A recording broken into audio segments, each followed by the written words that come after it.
今、世界中の人々が驚いているのが日本人の冷静さです。この災害を前にパニックも起きなければ略奪も発生していません。それは一体どうしてなのでしょうか。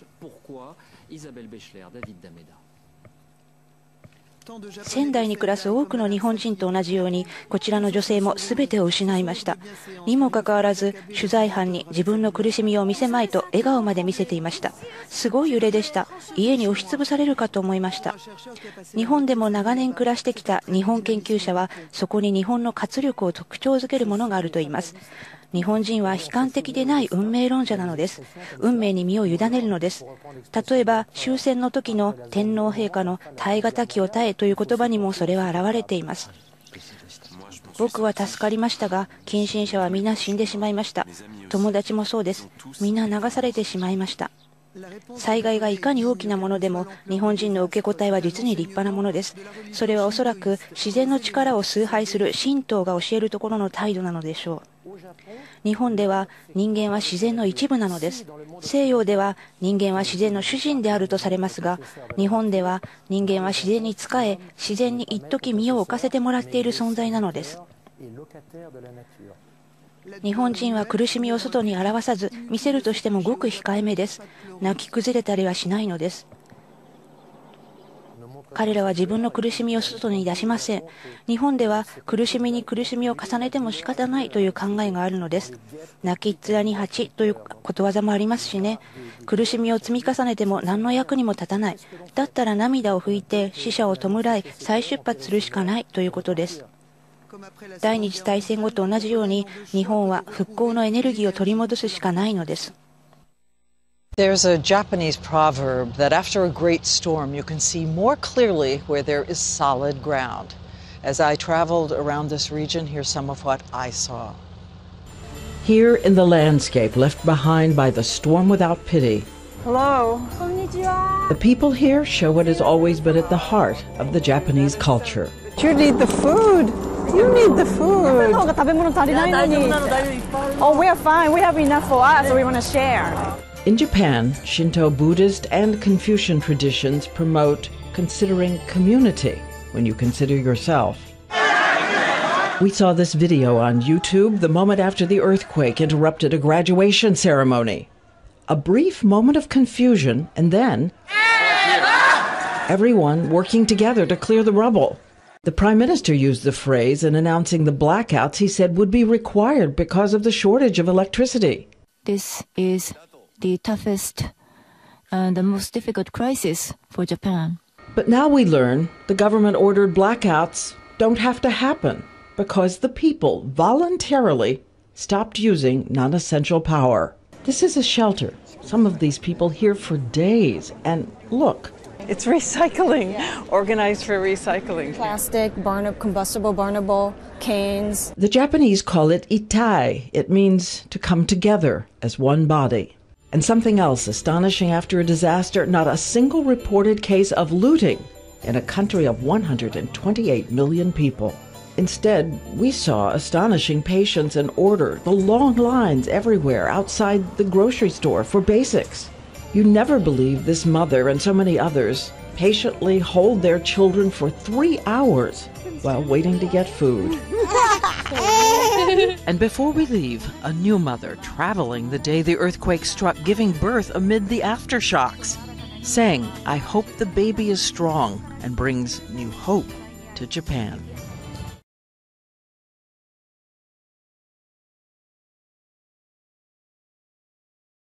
日本人が見ても立派だなと思えるようなね、ニュースが一つ、入ってきたんですが、ネパールでね、大変な被害を被ったわけなんですけれども、ここでお写真ね、これ見ていただければ分かると思います。一つ暴動ですとかね、略奪がないというね、これはすごく大変ね悲しいニュースでしたけれども、その中で唯一ちょっと輝くようなキラッとしたようなねお話をもらったという気がいたしますね。助け合いの精神があるっていうふうに、ネパール在住のね日本の方もとても驚いてらしたようです。こういう国がちゃんと存在するんですね。おそらくブータンなんかでもきっとね、同じようなどうなんでしょう、これは宗教観なのかそれともというね、まあいろんな要素がね、重なってこうなってると思いますけれども、やっぱり共同体としてそのお互いを信頼できるというものがね前提にあるんだと思うんですね。でこういがみ合ったり奪い合うよりは助け合った方が全体のためになるっていうようなことがね歴史的にもその培ったものがあるんだというふうに思いますね。だからこういう国の価値観とやっぱり日本はそのかなり重なり合うわけですから、そのアジアという時にね私たちはどの国を見てどういう国の価値観を大事にしどうやって付き合っていくかということをね、本当に踏まえたいと思いますね。そうですね、アジアは広いんですよね。はい。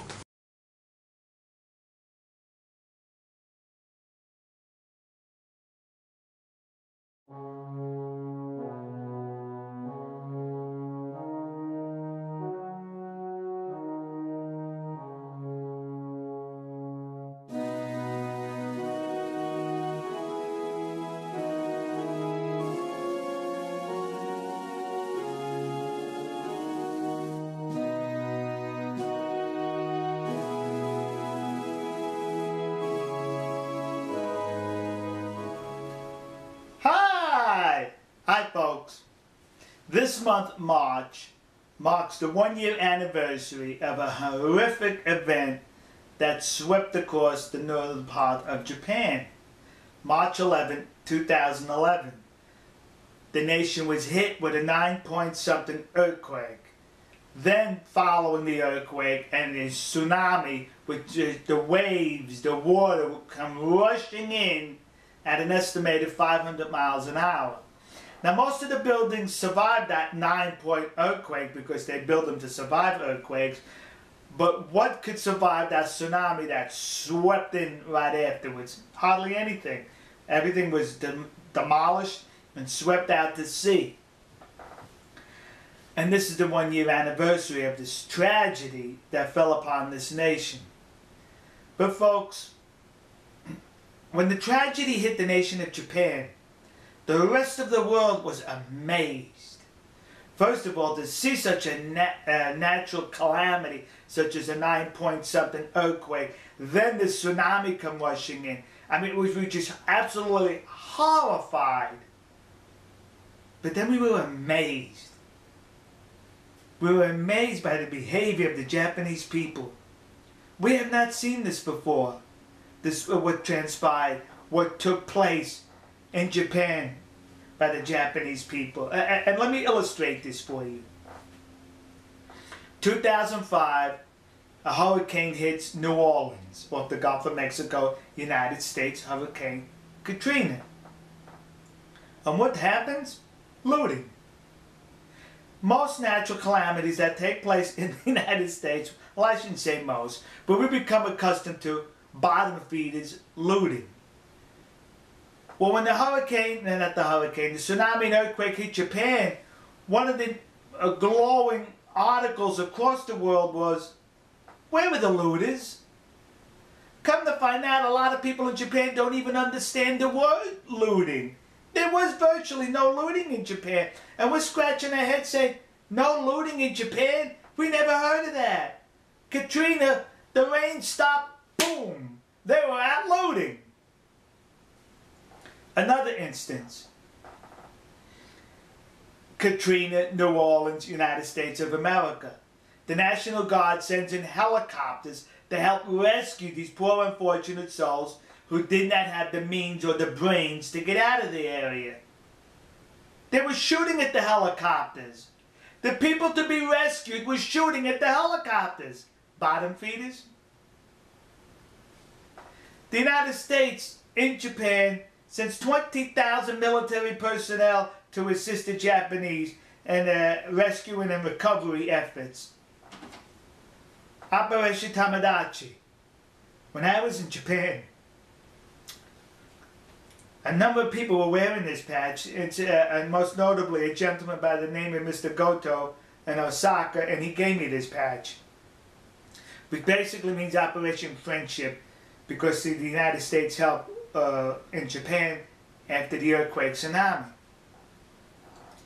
In addition, these two rap singers were at my conference And look what was on the back of his shirt. They are grateful for what we've done to them to help. Now, how many times has the United States helped out in other countries? And the reaction from those other countries, number one, is that all you're doing for us? Number two, who cares? Number three, America, go home. We don't get that from the Japanese. We get friendship from them. They're grateful for what we've done. But let me get back to the 20,000 American personnel helping out there. Remember the helicopters in New Orleans were shot at by the bottom feeders in New Orleans? The helicopters land in Japan to give supplies. They get bows, they get hugs of gratitude from the people. There's a big difference, kids. When they went to distribute food in Haiti after their earthquake, there was riots that broke out. The militaries from around the world that went there to help out had to literally beat back the populace. Now we see the earthquake tsunami in Japan and the people going for supplies, waiting patiently in long lines for water. No pushing, no shoving, no having to be beat back. Patience and respect. We saw this, Japan. We saw how you behaved in a calamity. And you got our respect for that. You set the example for us in the future when a tragedy hits. Before the bottom feeders come out of the woodwork, come out of the cracks, we need to remind ourselves to behave like the Japanese did. A lot of these homes that were swept away by the tsunami were inhabited by elderly people who traditionally do not trust banks. So they kept their money in safe boxes in their houses. The tsunami comes, knocks down the houses, and sweeps the debris out to sea. Weeks, months later, along the beaches in Japan, these safe boxes are washing up. The people see these safe boxes, but they don't do what most of us would do. Get a crowbar, yank it open. Yay, we got money. No. They pick up the boxes and take them to the police station without any attempt of opening them. The police stations were getting so many of these safe boxes, they were being deluged, practically buried with these safe boxes. That's the Japanese. And that's why you've earned and gained respect from many of us civilized people around the world, because we saw your civilization put our civilization to shame during this tragedy. And we appreciate the example you set for us. We'll see you. God bless you. God bless America. God bless the nation you happen to be in. And God bless Nihonkoku. The world remembers your civility during a horrific time.